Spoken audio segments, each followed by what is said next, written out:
Okay, I think we should probably get started on time, since I know we have a packed agenda today and I want to make sure we can get through as much as possible. And then as a reminder, this webinar is being recorded.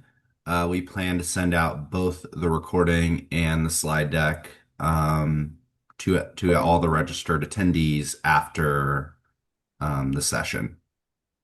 But with that, I'm going to share my screen.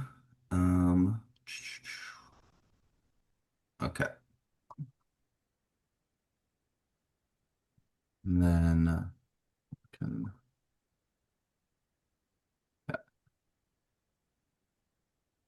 all right, can everyone see the presentation? Okay, Yes. great. Um, yeah, good afternoon, everyone. My name is Josh Schenkel. I am a program manager here at CRISP, and I work on all the programs related to the Office of Advanced Primary Care. I am joined here by my colleagues at H Metrics, Audrey Speeder, and she'll be going more into the demonstration as the presentation goes on. But today we'll be discussing the primary care ahead reporting suite. Um, Here's our agenda today. So we'll discuss the goals of the MDPCP PC Ahead reports, which is the newly named reporting suite within CRISP that both MDPCP and the primary care ahead programs can use. We will also do an overview of that reporting suite, and then Audrey will do a live demonstration as well. The goals of the MDPCP slash PC Ahead reports is to be able to monitor population level trends, over utilization and payment metrics. It also will provide insight where your practices may focus care management for maximum impact within your attributed populations.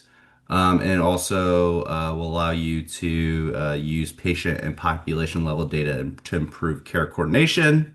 And then you also have drill through capability to get to patient level information and claims history. The data sources within the MDPCP PC Ahead reports is the Medicare claim and claim line feed, or what we say is CCLF, and they are received monthly from CMS. And please note this only contains Medicare fee for service beneficiaries, so this would not contain any Medicare Advantage beneficiaries within the reports. And then access to these reports are based on being credentialed to CRISP. And it's for PHI users, and it's restricted to that user's respective practice or practices. Um, Here is the report update schedule. Please note that this release date schedule is based on the incomplete claims. So as I mentioned, we receive updated Medicare claims on a monthly basis from CMS, and this has the release date that we receive that update, and then also the claims paid through date. So that means currently we recently had a release through January of 2026. Although, as I mentioned, those are incomplete claims. That is what we have claims through.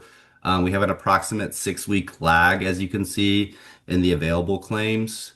And then claims for the most recent 3 months are considered incomplete and not recommended for trend analysis. For the beneficiary attribution lists that are being used within the reports, they are updated on a quarterly basis, and it's based on information given to us by CMS. And then attribution is updated in the reporting suite on the month following the start of the new quarter. So we had the latest attribution change on February, and then the next one will be May, and then August and November. So yes, quarter one is currently available, in the reporting suite with claims through January of 2026. Those are incomplete claims, but there are claims in there. And then reports present utilization measures and trends for the selected quarterly attribution population only. It's a static panel of patients. So as you'll see on this next slide, oh, not this slide, but this discusses the comparison populations. So within the reporting suite, there are a lot of different comparisons you can make, and as I'm sure Audrey will be going into this more within the reports to compare your performance versus the MDPCP overall or other comparison groups. This has the definitions for each of those different groups. So MDPCP overall represents all beneficiaries attributed to MDPCP participating practices. PC Ahead overall represents the same, but for PC Ahead participating practices. The state overall represents the entire state of Maryland's Medicare fee-for-service beneficiary population, regardless of advanced primary care participation. And then equivalent non-participating represents a non-participating population that is matched to the participating populations at your practices in a selected attribution quarter. It's based on age, race, sex, dual eligibility, and county of residence. And then lastly, MDPCP FQHC, which includes all beneficiaries attributed to MDPCP participating federally qualified health centers in the latest MDPCP attribution quarter. Um, so this is the basic view for what it looks like within the primary care ahead reporting suite. You can view data for one or more practices at a time.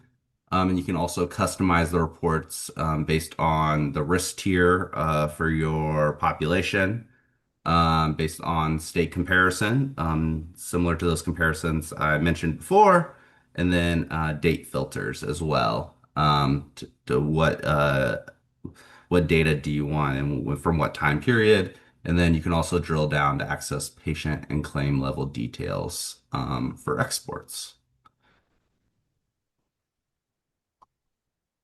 And then one last slide is when it comes to accessing the MDPCP and PC Head reporting suite, it is available within CRS portal. So to access CRS portal, you will log into your CRISP HIE portal. You would select the reports tile. Once you go into the reports tile, you should see the CRS portal. And then you will click on the MDPCP PC Ahead uh, tile. Once you're there, you'll see the reports, and then you'll select MDPCP PC Head Reports 2026. You'll click that arrow to enter it. I also recommend clicking the heart. If you click the heart, then you will have it as a favorite as you log into the CRS portal every time, and so that way you don't have to hunt for it each time. If you have any issues with access, please reach out to your organization's CRS point of contact or their HIE admin. And if they are struggling with access as well, please have them reach out to report-support@crisphealth.org, and they can help with your access issues. Okay. With that introduction, I think I can hand it off to Audrey Speeder from H Metrics to do more of a live demonstration of the report. Great. Thanks, Josh, for that introduction. Let me pull up my screen. All right, Josh, can you see that okay? Yes. Perfect. Okay. Welcome, everybody. Thank you so much for joining us today. This is, as Josh introduced, we are going over the MDPCP PC Ahead reporting suites. The primary focus today is to introduce those or PC Ahead new participating practices to the reporting suite, as this is going to be your kind of your home base for where you can track your attributed population and understand their utilization trends over time.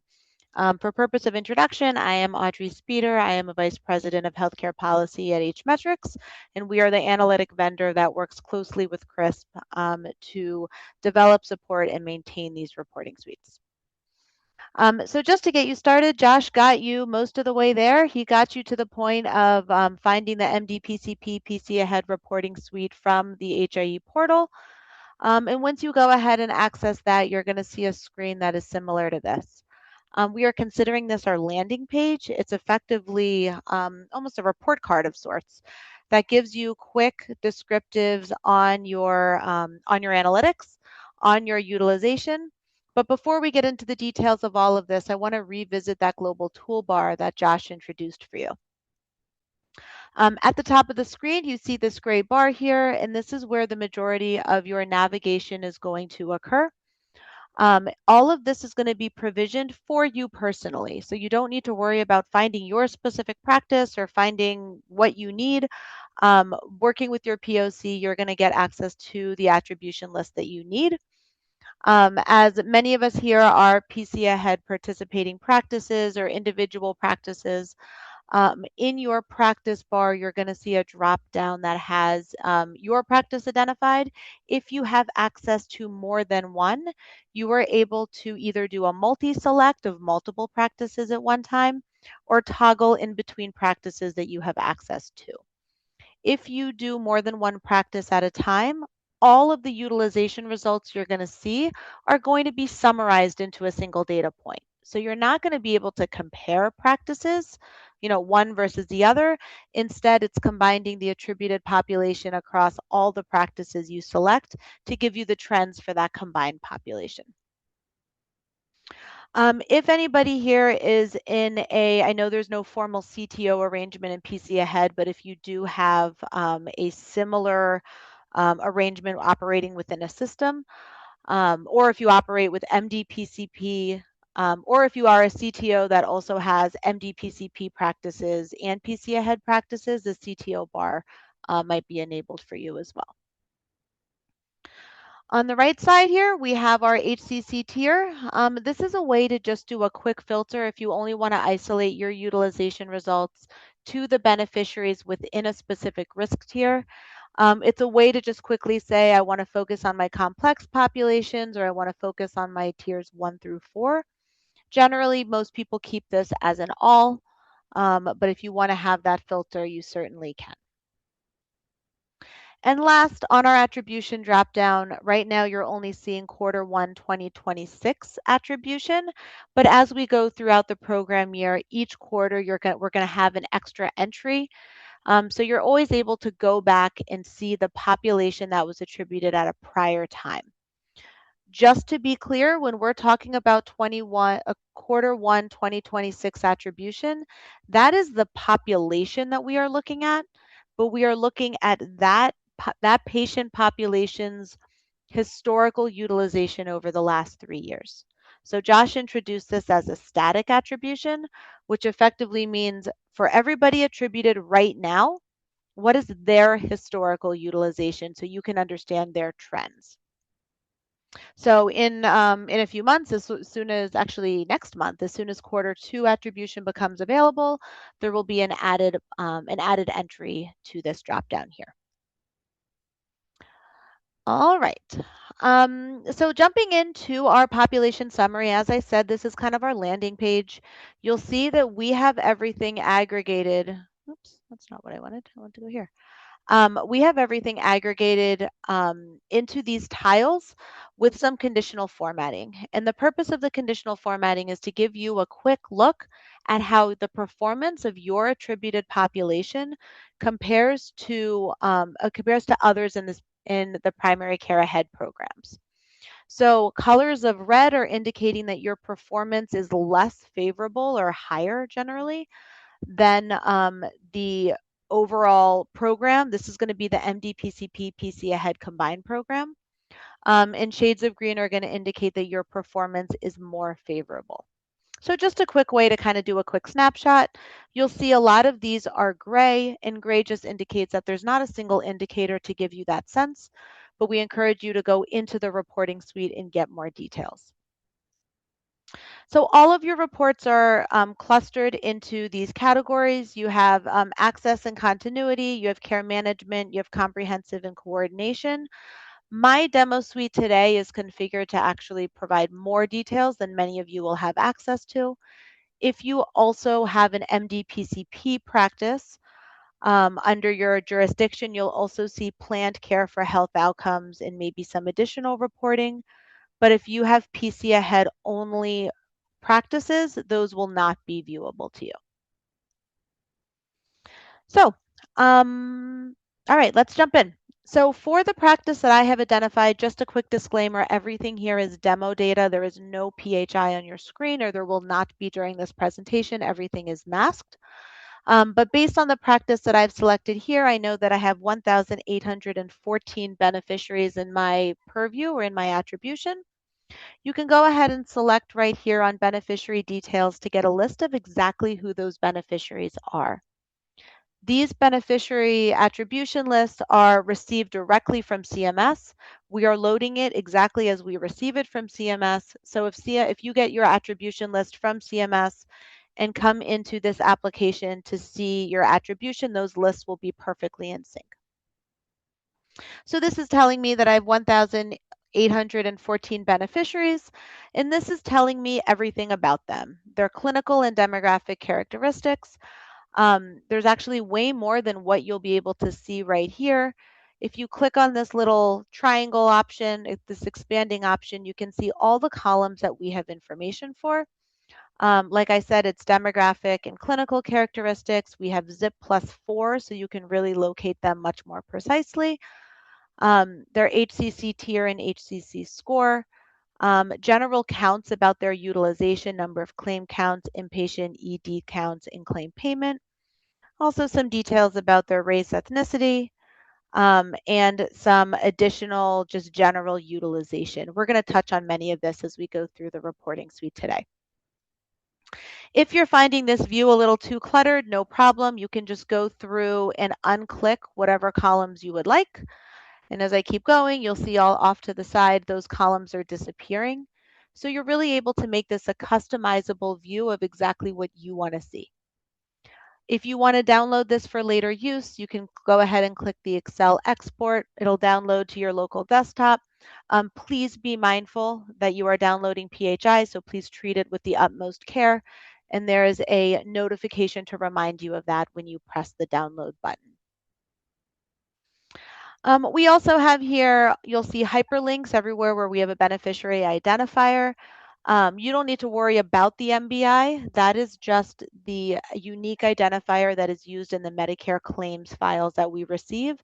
That's not going to link to your internal processes, but it is the unique identifier that we use. And if you go ahead and click on this, you will be able to access all of the claims for the beneficiary. This isn't populating for me right now, but you'll be able to isolate all their claims, inpatient, ED, or PQI claims. So if you are wanting to know, if you're coming into the suite wanting to know exactly about a specific person, you can go ahead here, access all of their claims. And this is across all care settings. So it's going to give you more context than what you might have in your EHR or what you might have within your walls. All right, so this is just the lay of the land of who is included in our population. Once we understand that, we're going to jump to the next report, which is our demographics report. And this is providing high-level demographics of how our population compares to other comparison groups. And I'll walk you through those again. I know Josh did cover that. But what we're showing here is a series of bar charts to highlight the distribution of HCC tier, age group, average HCC score, so you understand the clinical complexity of the population, sex, duals, ethnicity, and race. And everywhere where you see a red line, that is reflecting your comparison group. So this is the first report where we have a state comparison dropdown. If you're interested in comparing your population to the PC Ahead overall program, you can go ahead and select that, and it'll help just give you a quick indicator of, for the population I'm looking at, I have a disproportionately lower prevalence of tier 1 beneficiaries, so beneficiaries that fall into that first risk tier. Overall, for the PC Ahead program, it's 24% of the population. I'm at 13%. And I have higher than usual or higher than typical tier 3, tier 4, and complex beneficiaries. If you want to understand who specifically comprises each of those bars, I want to highlight this functionality for you. This functionality is available virtually everywhere in the reporting suite. Generally speaking, anywhere where you see a data point, anywhere where you see a bar or a graph, you're able to access the beneficiary details to see who underlies that data point. So if I wanted to understand my complex population, I just clicked on that bar. There you go. And I can access the beneficiary details, and it'll jump me over to population summary again, and it'll give me the list of every one of those beneficiaries that is in that complex tier. You'll see everybody here has that complex tier, and I have 321 beneficiaries who fall into that criteria. So that functionality, like I said, is throughout the reporting suite, and it's a great way to not just understand the trend of your population, but actually get more detailed to the who, which is really helpful for care coordination and care management in your practices. All right, so let's jump into the care management tab. The first report you're going to see is the predictions tools report. I'm actually not going to highlight this today. We hope you join us next week, actually same time, same place, I believe, next Tuesday, and we will be highlighting the prediction tools specifically. The Hilltop Institute has developed these prediction scores for 3 different models. They will be providing the technical explanation of how the scores are produced, what they mean, and how to interpret them. And I will be highlighting the functionality of this report. So please join us then to get more details. So I'm going to jump ahead to the inpatient and ER utilization report. And this is a trend analysis that is focusing on inpatient, emergency room, and readmission rates for your population. So Josh did highlight that we have data that's just about 6 weeks lagged, but we consider that data to be incomplete. And what we mean by that is that it does generally take up to 3 months for claims to be submitted, CMS to process them, and for them to get into our data set. So we do recommend anytime you're looking at trend analyses that you make sure that you cut off the most recent 3 months. The system will default that for you. You don't need to worry about it. But just to give you an example, if I wanted to go ahead and see December 2025 data, I'm going to get a disclaimer that pops up to remind me. There you go. A disclaimer pops up to remind me that what I'm looking at includes claim lag, and you'll see that I see a sudden drop in a lot of my rates. This sudden drop is an indication that the data we have is not complete and the rates are not representative of kind of clinical reality. So please be mindful of these sliders as you work through the reports. Okay, so what the report is showing us here, let's just make this PC ahead for a more reasonable comparison. We are looking at 3 parallel columns. We have our inpatient admissions per 1,000, our readmission rates, and our emergency room visits per 1,000. Really important that you look at rated measures of rates per 1,000 beneficiaries anytime you're using a comparison group.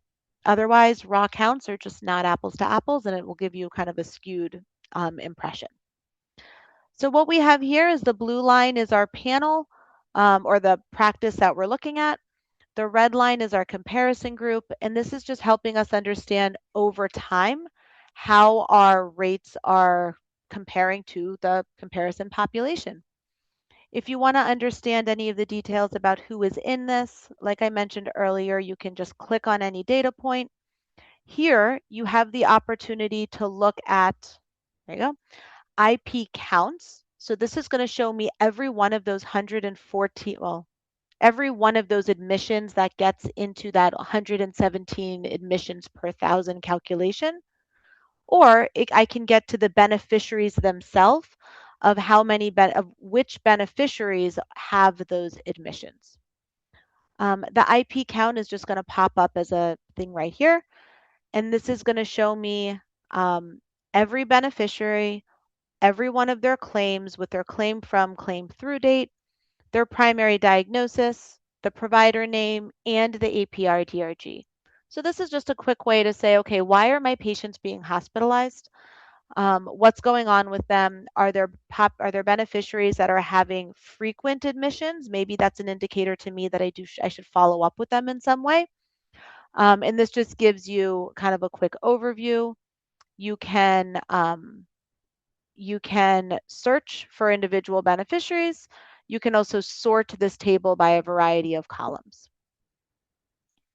And all of this is exportable as well if you want to bring it into your own your local workspace. All right, so we have our IP admissions, our readmissions at the top, and then at the bottom, we're focusing on the prevalence of the care.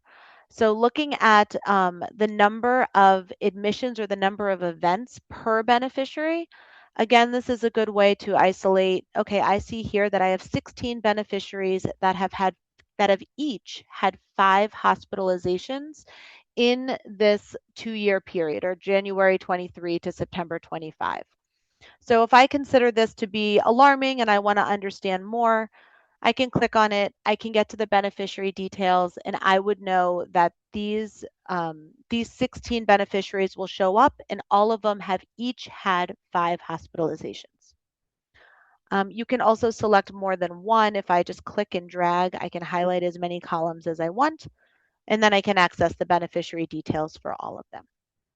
So hopefully a really helpful tool to focus on the prevalence of that care, not just looking at it one admission at a time. Okay. Next report is our medication synchronization opportunity report. This is looking at the Part D prescription drug data.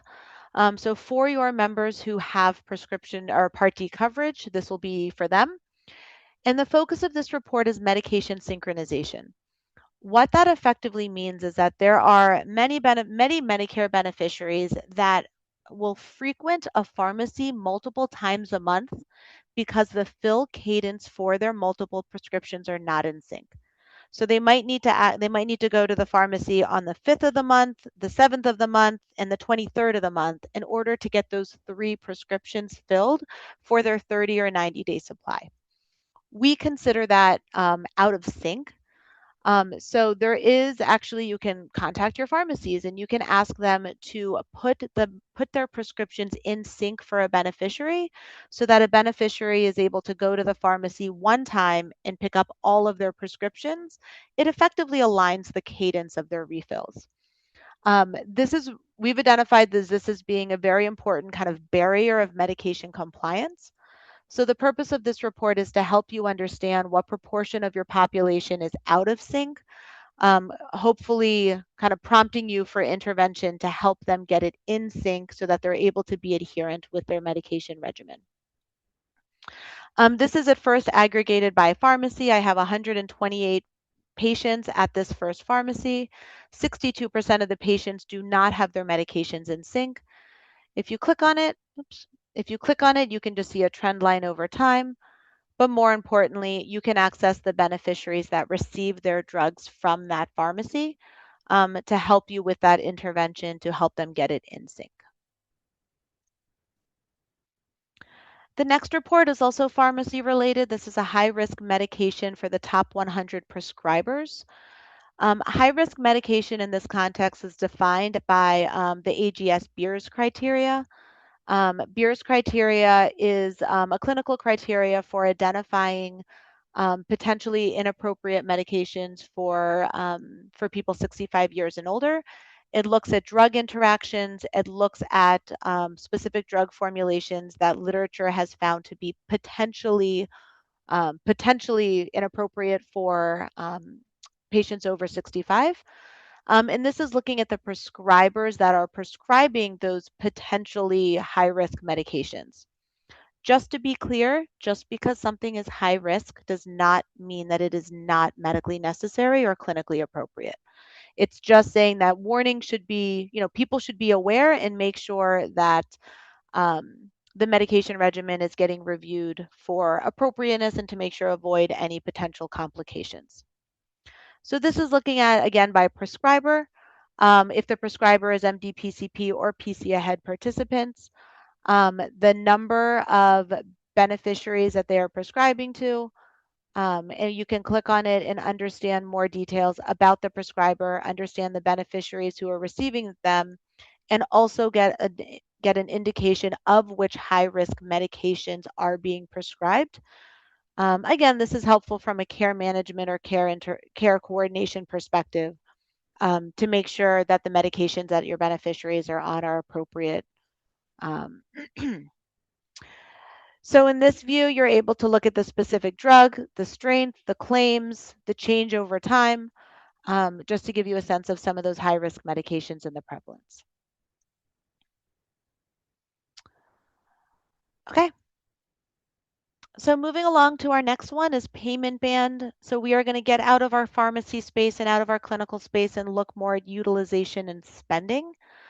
Um, our MDPCP participants have found this report really helpful because it is helping you isolate those beneficiaries that have particularly high healthcare spending, healthcare utilization using spending as a proxy over the time period.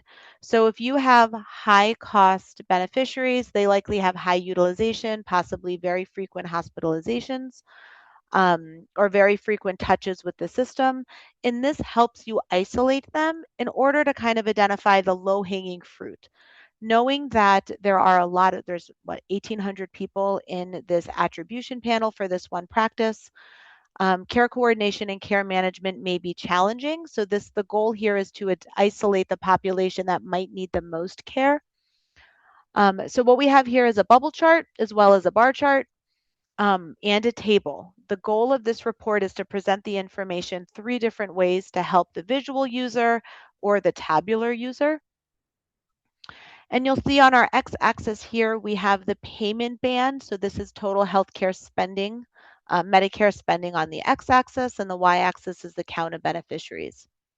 So I have this really big bubble here that's saying that I have 230 beneficiaries that each have over $75,000 in Medicare payments or healthcare spending over this almost 2-year period. Also, if I look at the distribution, this is the distribution of beneficiaries by their payment band.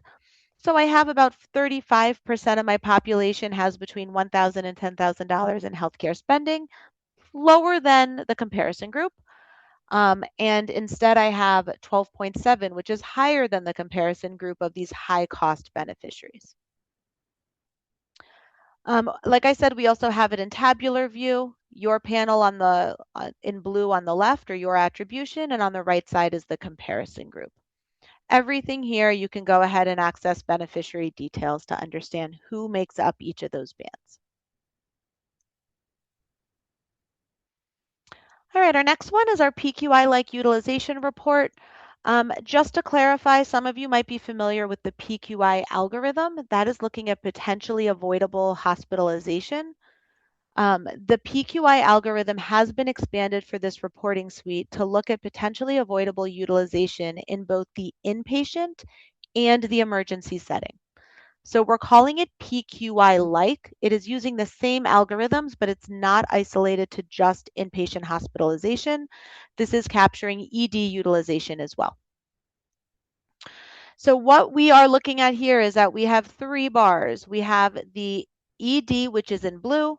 We have the inpatient admission, which is in orange, and then we have green, which is the combination of both.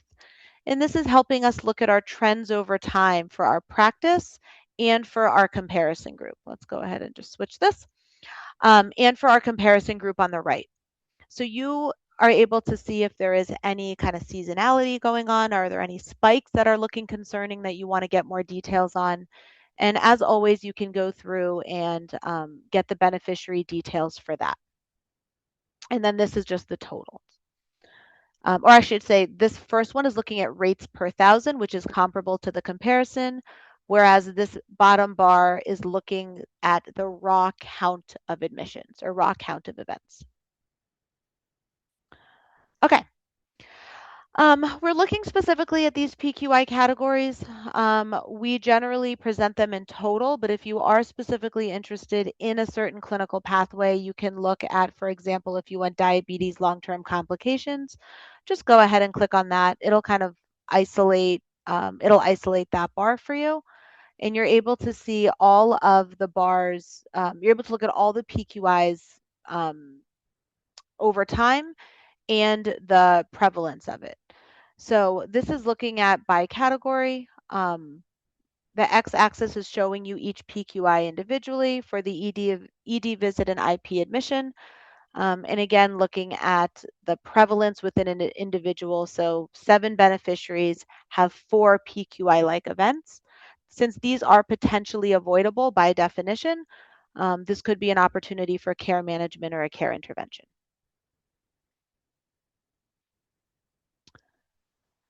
All right. The last one in the care management section is our chronic condition report. We have seen some favorable use of this. A lot of MDPCP practices have found this report to be helpful.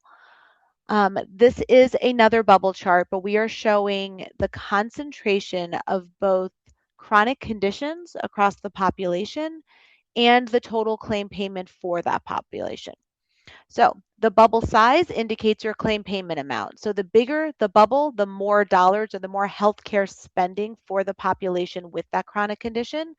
You'll see here hypertension or so is probably our largest, and hyperlipidemia, $58 million in Medicare spending for beneficiaries with hypertension. And then the darkness or the color is indicating the number of beneficiaries. So these two chronic conditions are both the most prevalent chronic condition because they are the darkest shade of blue, and they have the most healthcare spending allocated to that population, indicated by the size of the bubble.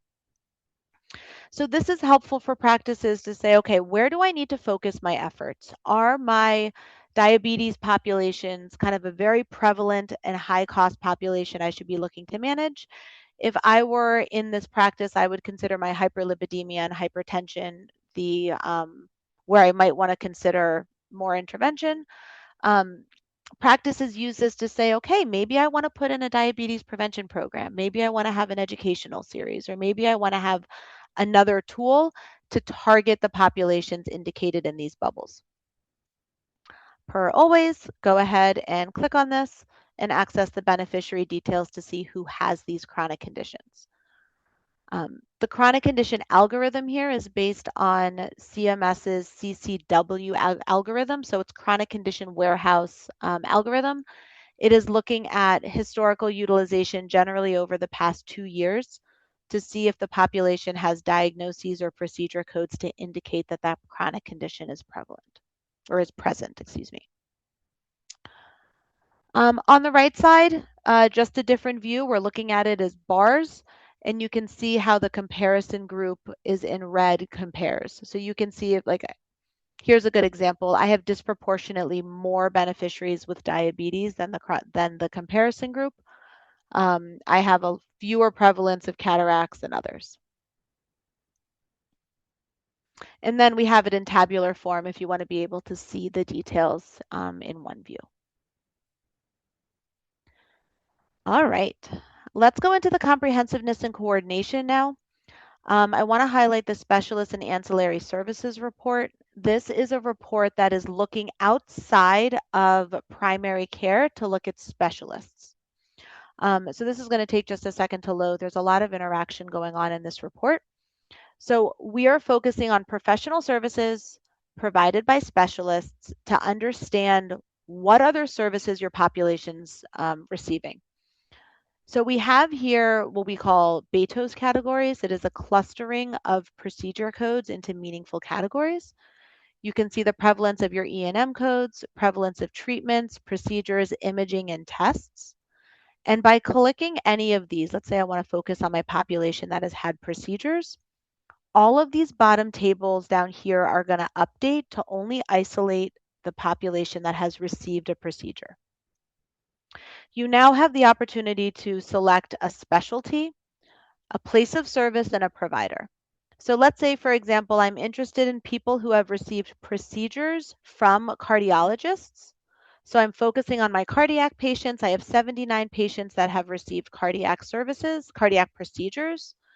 And I see now that 39 of them received them in the inpatient hospital, 48 were on an outpatient.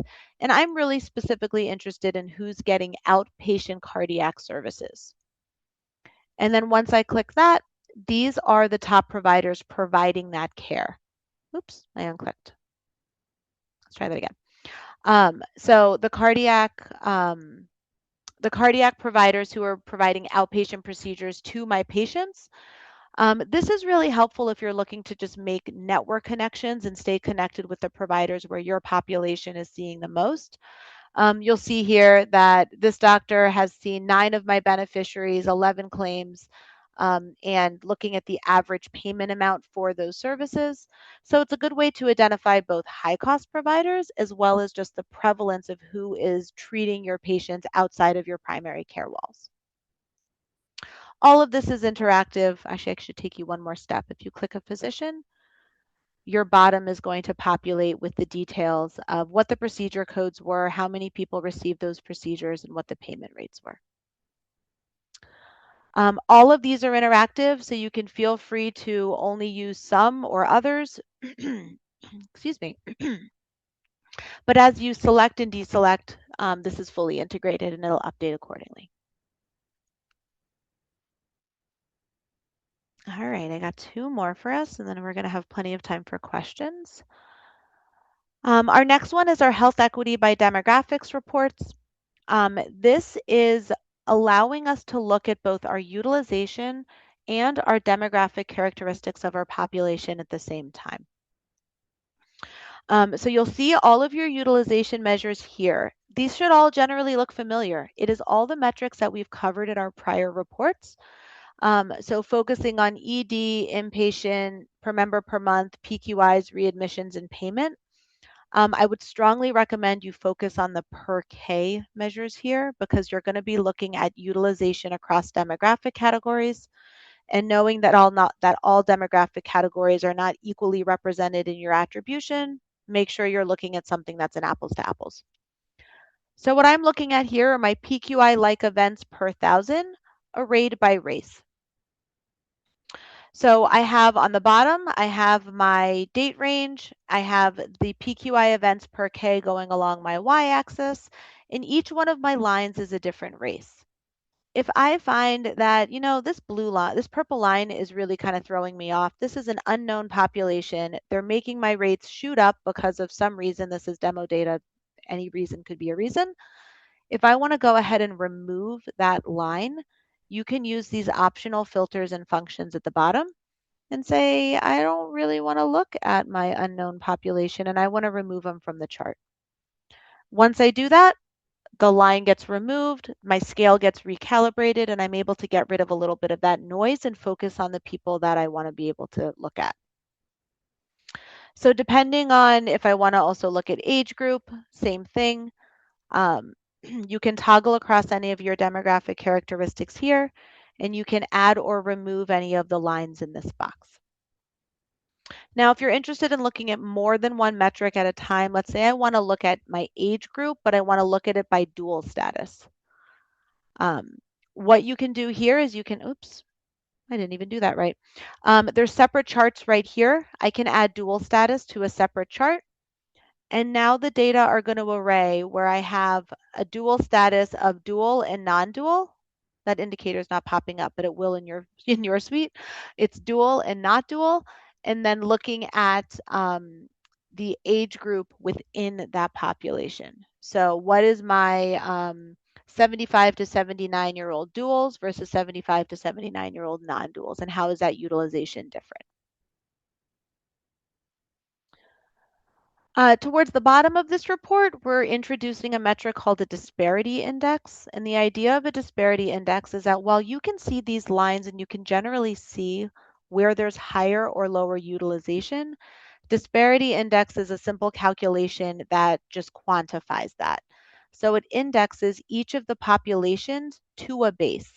Our base is going to be the 65 to 69-year-olds. Each demographic category has a base. So there's a base for race, a base for ethnicity, a base for dual status. And this is a calculation of my 64 and youngers have a disparity index of 0.74. It's effectively 53 divided by 72.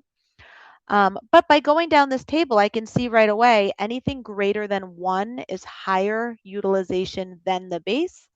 My 80 to 84-year-olds and my 85 plus have much higher PQI-like utilization per K compared to my 65 to 69-year-olds.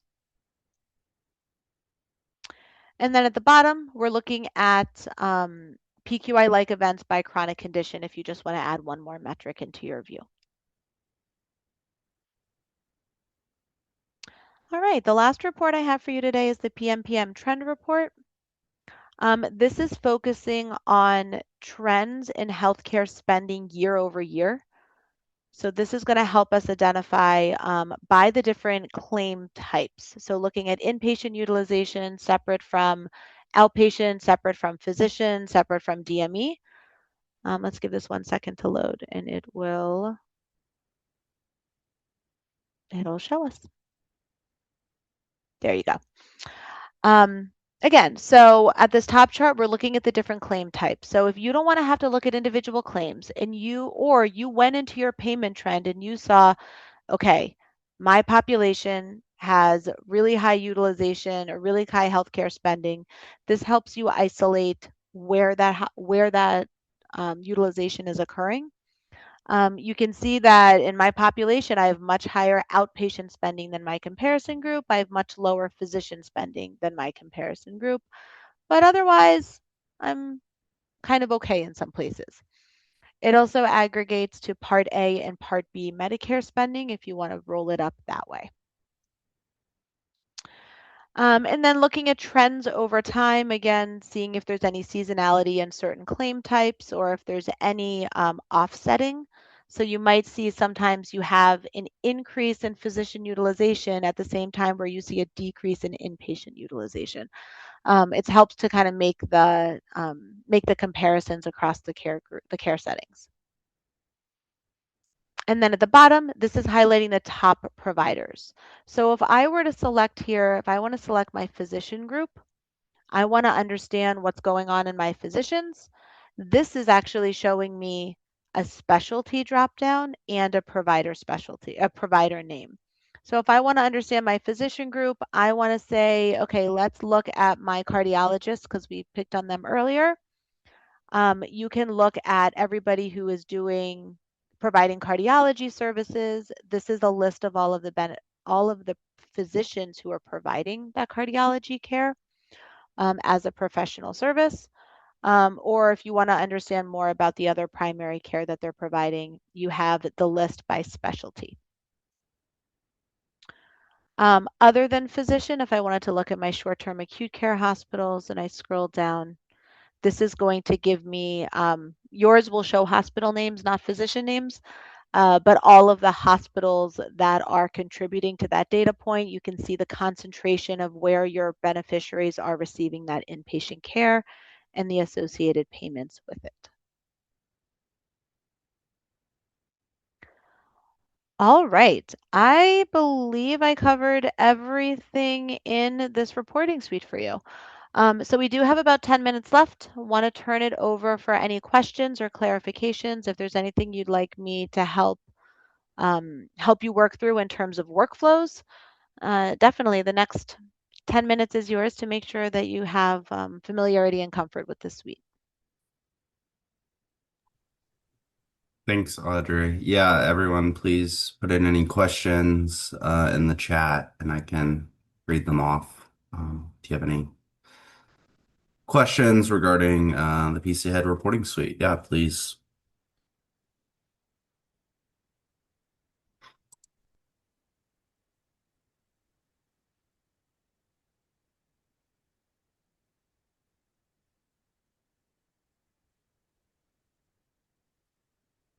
I'm not seeing any questions in the chat. Okay, wait. Well, mm, How to upload a panel. Okay. Um, For your PC Ahead attribution, you don't need to do anything with a panel. Your PCA head attribution is populated on the back end from us. We receive the files directly from CMS.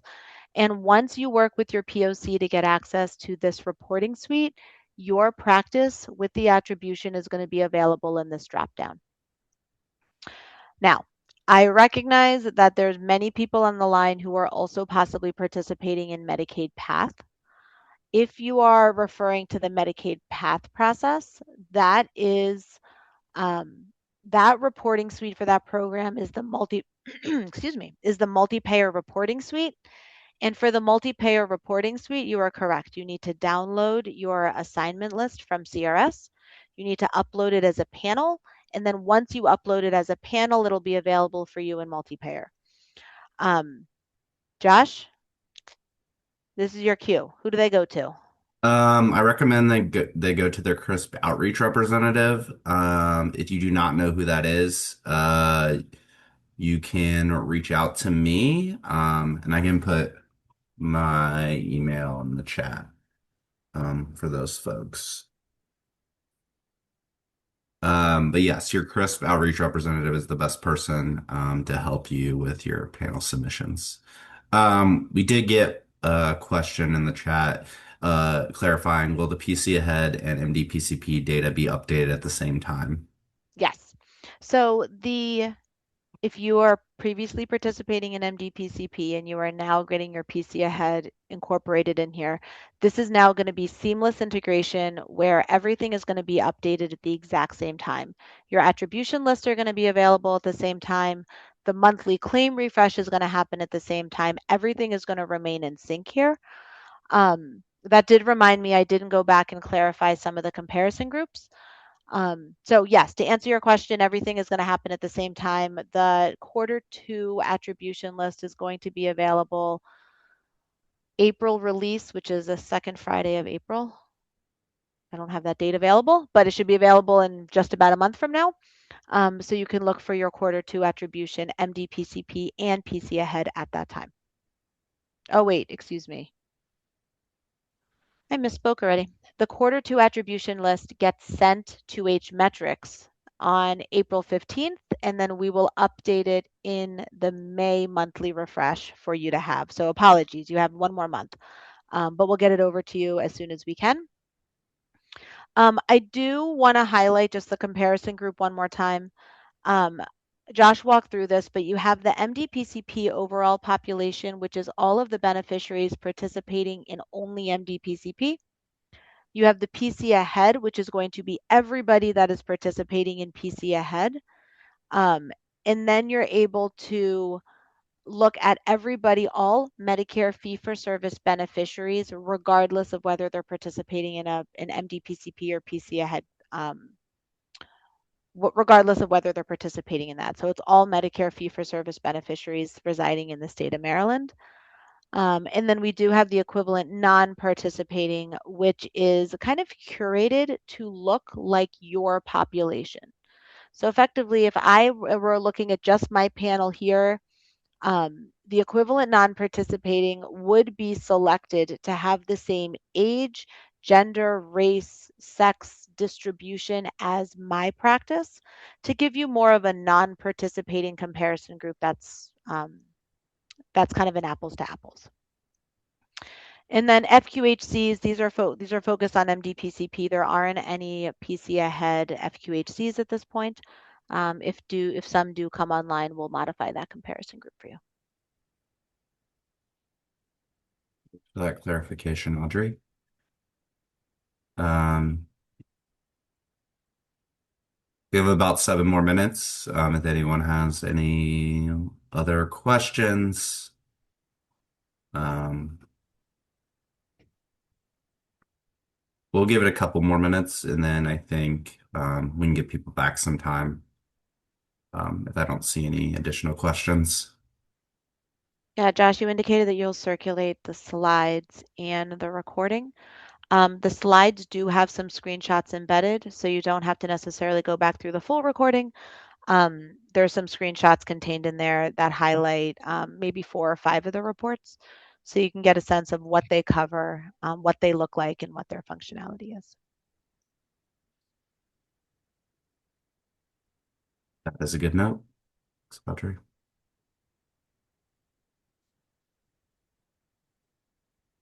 Okay, I am not seeing any other questions in the chat. I think we can give people back about 5, 6 minutes of their time. I want to thank everyone for joining. As Audrey, excuse me, said, we will be sending out the recording as well as the slide deck to all registered participants for this webinar. But yeah, I want to thank everyone and thank you, Audrey, for this great presentation. Yeah, of course, and hope you join us next week. We will be reviewing the predictions tools, which is present in both the MDPCP and the multi-payer reporting suite. So whether you're a PC Ahead, MDPCP, or a Medicaid Path participant, the tool is very, very similar. The underlying tool is identical. So definitely join us then, and Hilltop will walk you through how that tool can be used. Yeah, it'll be great information. Perfect. All right. Thanks, everybody. Thank you. Take care.